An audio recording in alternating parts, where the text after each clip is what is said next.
let's talk about slope.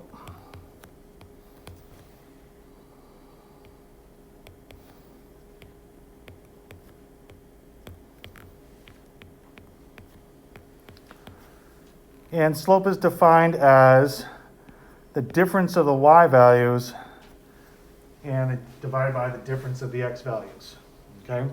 And if there's one thing in algebra that you've done a bazillion times, it's this, right? They talk about slope incessantly.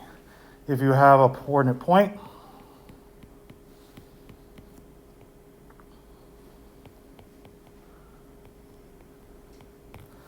you can find the slope between those 2 points. And what do they use? Rise over run. So if you're ever building a barn or carpenter or whatever, I had the actual privilege of doing this summer. I built a pitch on a house. We actually used rise out of run for like the first time. I've been teaching math in 22 years. I actually talked about rise over run. So anyway, you can find the slope between the two points by plugging the values in. Have you ever seen this notation? We have delta y over delta x. Some of you have, right?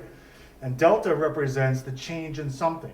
Some people actually use delta in the words that their lexicon, if you will, to talk about different things. And that's the change in something. It's the delta, right? But these two mean the same same thing. But we're really talking about a rate of change.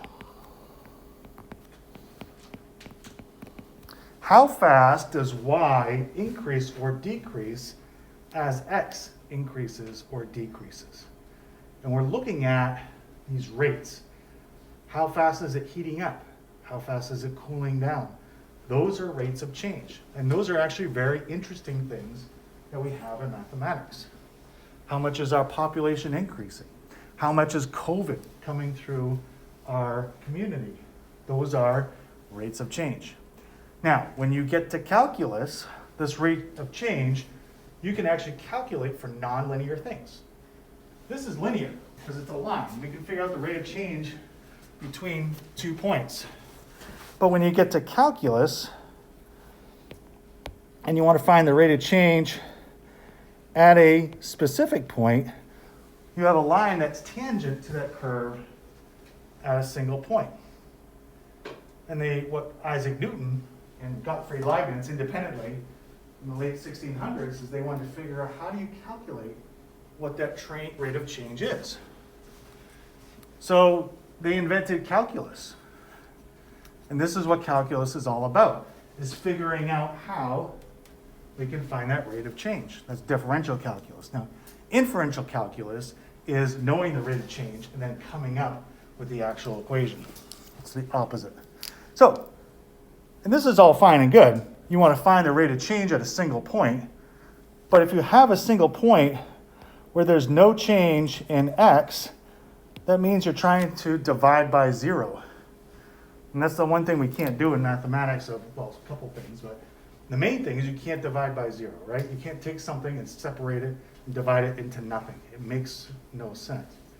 So that's what Isaac Newton and Gottfried Leibniz did, is they figure out how to divide by 0 and get away with it. And they used something called limits. Well, they didn't use limits. We used limits later on to quantify or actually make it more rigorous, their proofs for calculus. And in fact, the symbol for the derivative in calculus is dy over dx. And it stems directly from this notation from slope, and just using lowercase letters here.